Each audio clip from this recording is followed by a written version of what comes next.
Hey, this is Coach AJ from Harlan Park Soccer Association. If you're watching this video, you have signed up to coach our 5U teams.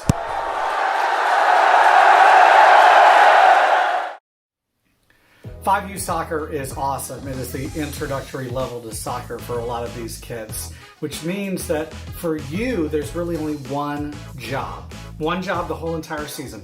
It goes beyond goals, it goes beyond them staying in bounds, it goes beyond them using their hands.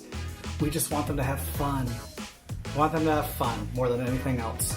And so your job as a 5U coach is to have fun.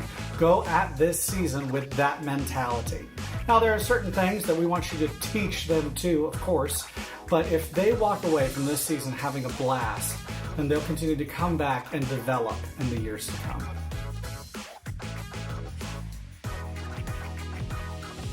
With that in mind, what we're going to do is we're going to look at some of the very basic rules of the game. Now, don't be too overwhelmed. We're going to try to keep it really simple for you. So much so that if you're an advanced 5U coach, you might roll your eyes a lot at this video. Okay, let's go over the basics. At this age, they use a size 3 soccer ball. It's going to look smaller than your typical ball. This year at Harlan, we're playing 6v6. In the past, it's been 7v7, and maybe in the future it might be 5v5, but for now it's 6v6. The reason we're doing 6v6 is simply because the numbers of coaches and the numbers of players. We do 4 5-minute quarters. That's it, 4 5-minute quarters. In soccer, the greatest number of goals wins the game. And unlike some other sports, this is a game where you can tie. You can walk away with no winner at the game if it's we call it a draw in soccer, if two teams have the same number of goals. The game starts with a kickoff in the center of the field. Now, one of the things that you're going to have to watch out for as your kids kick off is that you want one team all on one side and one team all on the other side. And when a kickoff happens, one kid kicks it whichever direction they want. The only caveat is they can't kick it a second time. So a kid essentially can't dribble to himself on a kickoff. He can either kick to another team or he or she can kick to their own player. Hope that helps.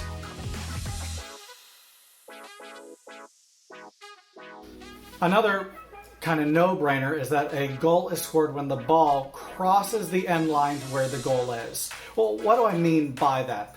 Some early coaches I've seen, if the ball didn't hit the back of the net, they don't think it's a goal. But you're going to have goals that are scored this year where the ball just literally rolls softly its way past the goalkeeper and passes the line, and it's a goal. As long as the whole ball has crossed the end line, it is a goal in soccer.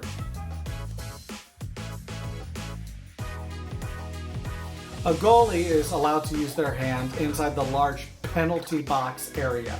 There is the penalty box, which is the larger box, and the goalie box, which is the goalie box.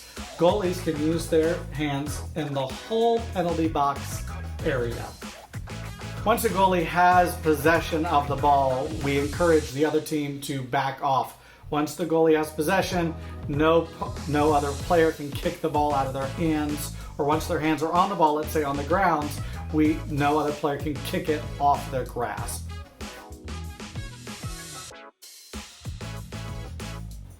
One of the questions we get is throw-ins with kids at this age group.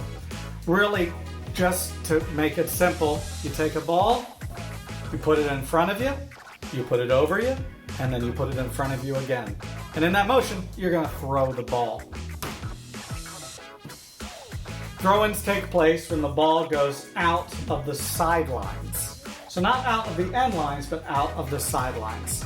The last team that touches it, the opposite team gets the ball. At this age group, we're not going to call, or we encourage you not to call when a kid lifts his foot, especially at the beginning of the year as they learn to play. But eventually, the proper way to do a throw-in is to have both hands on the ball, the ball directly over his head, and after he throws it, they want both feet on the ground at the same time. You cannot score on a throw-in. It's called an indirect ball play.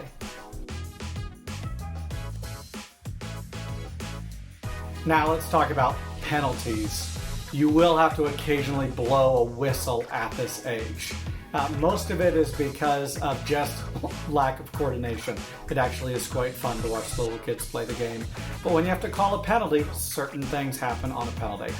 The first thing that happens on a penalty is something called a direct kick. And a direct kick happens when a penalty is called anywhere in the field of play outside the penalty box. A direct kick can be taken by one person, and they kick it either towards their team or towards the other team's goal. You can score on a direct kick. You can put a wall up on a direct kick, the team that's defending it, and that is just a line of kids on the opposing team that stand about 10 feet away from the ball. We're not doing penalty kicks this year. It just seems to be too much for the kids of this age group. So what we're going to do is we're going to have the ball, if a foul is called in the penalty box, we move the ball just outside the penalty box, place it there, and then they do a direct kick from there. On direct kicks, what the defending team can do is they must be 10 to 15 feet away from the ball. And so you just ask the defending team to move back away from where the direct kick is made. Typically, you will have to show them exactly where the direct kick line is held. Good news, there are no cards at this age. You don't got to worry about yellow cards or red cards. If there is, though, an egregious foul, now I've only seen this one time in my years of coaching soccer. There is an egregious foul where another kid literally punches another kid or pushes another kid on purpose, and it's an act of aggression. I typically have that kid sit down for a little bit just to cool off and explain to them in very nice terms that they can't do that in this game.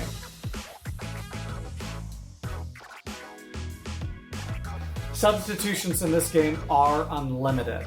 To get your team the most playtime possible, though, I suggest keeping substitutions to the quarters.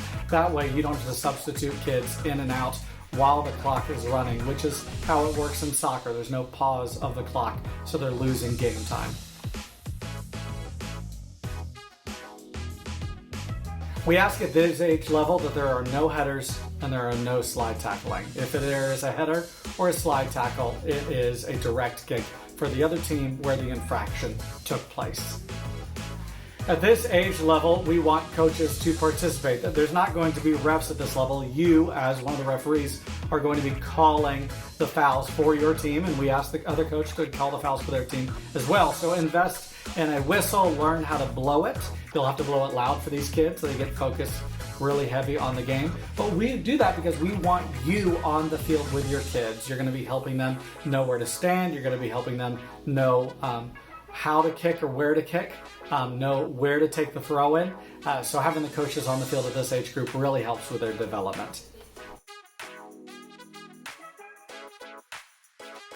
Corner kicks happen when the defensive team, so if this side is defending the ball, kicks the ball out of their own end line. When that happens, the team that is attacking this goal places the ball in the corner. And at that point, they kick the ball towards the other team's goal and try to have one of their own players ricochet it into the back of the net. A goal kick happens when the attacking team kicks the ball past the goal, they miss the goal, and it goes across the end line. At that point, the defending team, which is now the attacking team since they have the ball, the team that's defending this goal takes the ball and places it on the front line of the goalie box. Many times people will put it in the corners, but you can technically put it on the center of the goal line now as well. And then they get a free kick up the field. We suggest as we coach, if this is your first time coaching soccer, you want them to get that ball to the outside. You don't want them to kick it in the middle because the other team can get it and just turn around and immediately shoot. We do not call offside at this age. It's just too much to call. But I would encourage, if you see one of your own players trying to cherry pick, mainly just hang out around the other person's goal, to encourage them to get involved in the run of play up to that point as well. The build-out line is a new thing that was introduced by U.S. Soccer a couple of years ago. All it does is it protects the goalie and helps kids learn how to build out the back. What does build out the back mean? Namely, that they can pass the ball to their teammates in the back without an offensive player immediately being run down their throats. So during a goal kick, or whenever the goalie has the ball, we ask the other team to return to their side of the field.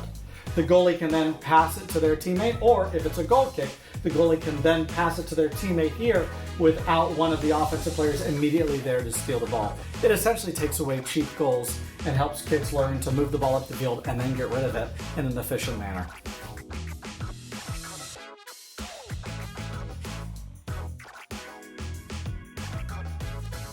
Okay guys, that's the 411 of coaching 5U soccer, at least when it comes to the rules. I'll have a couple links below with a couple great YouTube resources if you're looking for different training activities for your 5U kids. But remember, the number one goal as you as a 5U coach at this age is to make it fun. Make soccer fun for these kids so they come back next season and continue to learn the game. Thank you for volunteering your time, and I hope you have a great season at Harlan Park Soccer Association.